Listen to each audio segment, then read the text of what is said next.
안녕하세요. 부산부동산 서입니다. 10월 21일 1일 브리핑해 보도록 하겠습니다. 더 올랐으면 더 떨어진다. 그 대신 나중에 더 오른다. 일단은 긴장 타자. 덜 올랐다고 덜 떨어진다고 산다. 나중에 덜 오른다. 신중하자. 오늘은 하락 비율 안 적고 요 제목으로 한번 적어봤습니다. 왜냐 바로 이 엄청나게 떨어지는 것 있죠. 나중에 또 엄청나게 오를지도 몰라요. 이미 엄청나게 올랐다.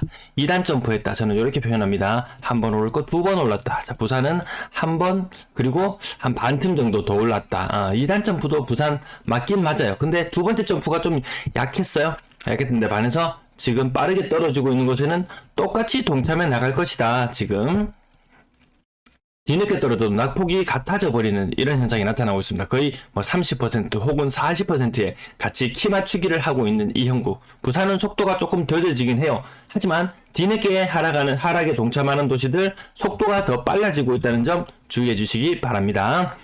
매도 물량은 소폭 증가, 아주 소폭 증가. 어제 낙폭이 굉장히 컸습니다. 전세 물량 소폭 증가. 원래 금요일이 그래도 요것보다는 조금 더 증가하는 날임에도 불구하고 증가폭이 좀 적었어요. 자, 월세 물량은 소폭 감소. 네. 전체 임대 물량 소폭 증가해서 26,000건 돌파했습니다. 26,000건. 아파트 거래량 64건. 거래량은 좀 양호한 흐름. 하지만 올해 3456 이만큼에도 근접하지 못하는 거래량. 많으면 1,300건. 규제 해제 효과 별로 그다지 크진 않죠. 자, 어제 55, 오늘 64. 하루 평균 한 60건씩 거래되면서 규제 해제 직전 달에 한 30% 정도 거래량이 늘어날 것 같습니다. 힐스테이트 이진 베이시티 아파트 116제곱미터, 요 40몇 평이 되나요? 10억 6천. 레미안 장전 고점 대비 30% 정도 하락하는 모습. 또 밑에 한 건 더 있는데요. 거래가 이것 또한 마찬가지로 거래량 이거 30% 조금 넘어가나요? 네, 30% 정도 하락하는 모습. 화명 롯데캐슬카이저 10% 정도. 대형 평형이라는 것 낙폭이 조금 더 적게 느껴질 수 있습니다. 하지만 시간이 지나면 똑같더라. 56대 SK뷰 요건 높은 가격. 이거 직거래가 아닌가 이렇게 의심이 들 정도로 이렇게 근래 높은 가격에 거래가 되었네요. 대신 프리지오 1차 15% 정도 하락하는 모습. 자, 이어서 규제 해제, 모두 다 규제 해제 이후의 거래건들이에요. 자, 가격 7% 정도, 네, 한 15% 정도 보합 정도의 거래. 대형 평형 낙폭 조금 적게 느껴지는 것, 덜 떨어져서가 아니고 오를 때 덜 반영되어서 그런 부분이 있다는 거 이해하시면 되겠고요. 계급역 금강 펜테리움 더 스퀘어 아파트 7억 6천까지 갔던 것이 20% 정도 하락해서 5억 9천 정도 수준. 최고 가격 전세가 2억 3천이었다. 근래 전세가 3억 2천, 매매가 전세가 같이 조정받는 모습 보시고 계시고요. 대형 평형의 신고가 그러려니 하고 지나갑니다.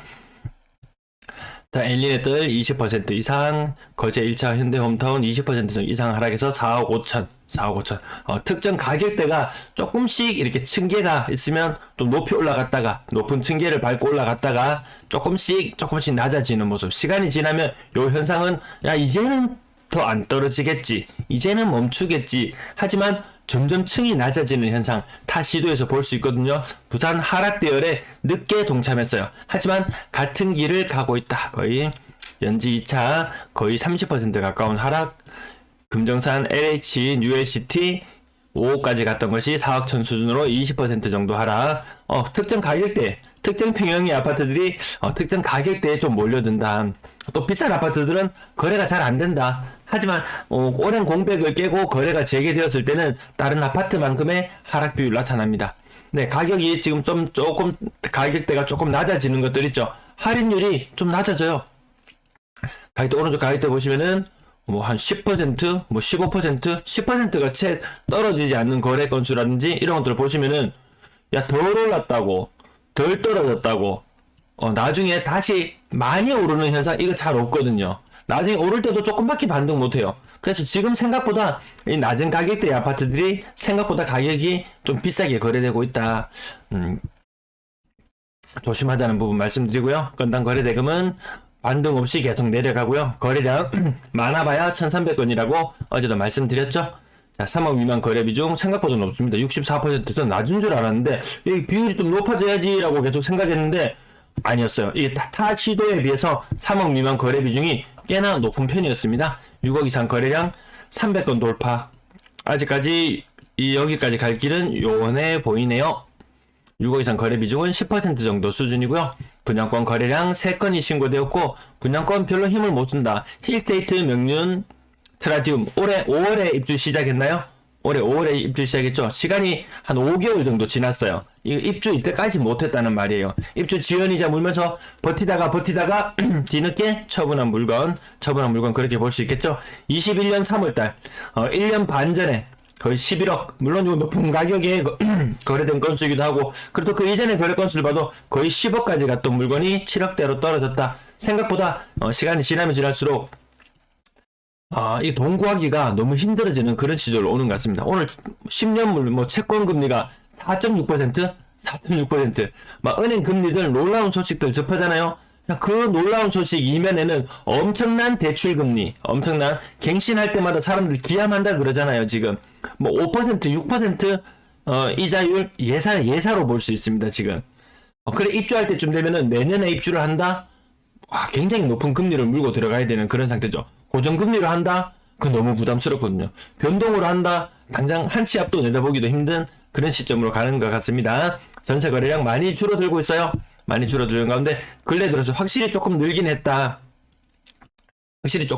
하지만 월등하게 늘어나지 않는다. 갱신되는 거래들이 워낙에 많다 보니까 그렇습니다. 요거 60% 제가 계속 말씀드립니다. 자, 오늘 환산 한번 해볼게요. 금리가 2배로 올랐으니까 전세 가격 2배라고 생각하면 됩니다. 이거 기존에 8억 했던 전세 지금 전세 가격 11억, 기존에 6억 6천 했던 전세 가격 지금 10.6억, 기존에 5.5억까지 갔던 전세 가격 지금 10억, 기존에 5억 했던 전세 지금 현재 10억, 기존에 5억 했던 전세 10억, 기존에 7억 3천 했던 전세 9억, 그 다음에 얘는 조금 양호해 보일 정도. 오히려 기존에 6억 했던 아시아드 코롱 하늘채 지금 9.2억, 광안자이 5.5억 했던 것이 지금은 9.2억. 전세 가격이 이렇게 환산해야 맞단 말입니다.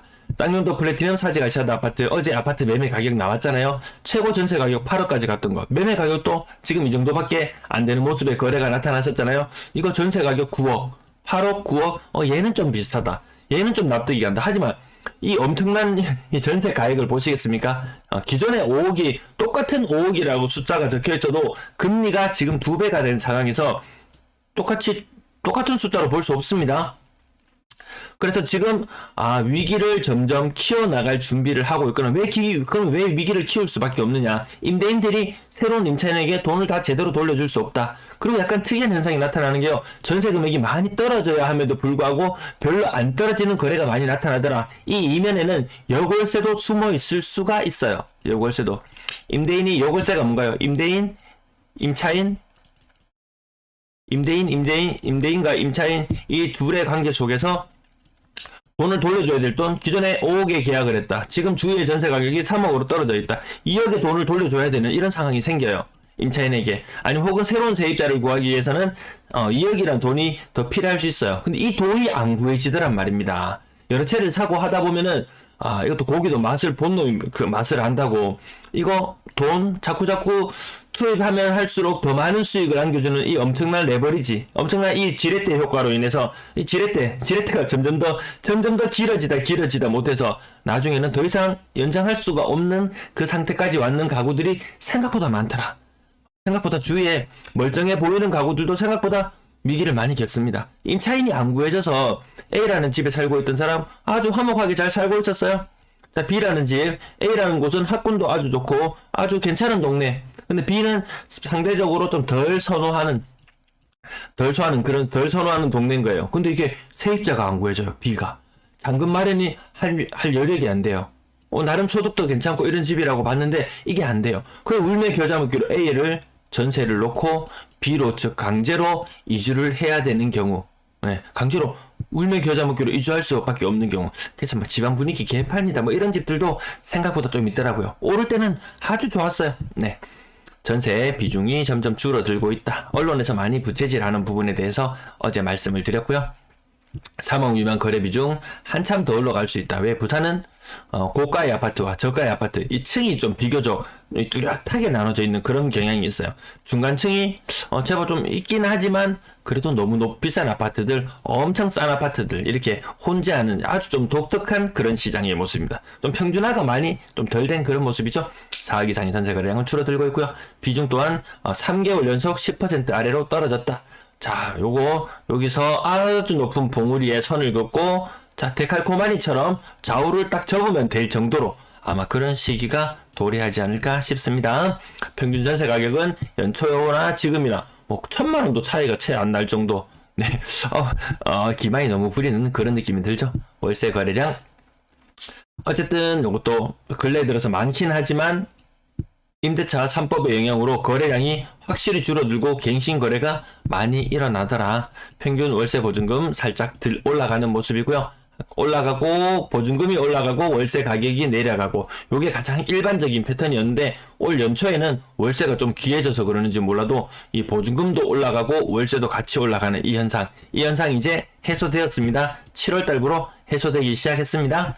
전체적인 임대 거래량 임대차 2법이라고 표현하는 게 더 정확하겠네요. 자, 거래량 아주 유심히 봐야 된다. 이거 진짜 꼬리가 몸통을 흔든다고 제가 한 50번은 말씀드리는 것 같아요. 이 부분 특히 아주 유념하셔야 될 것 같습니다. 시청 감사합니다.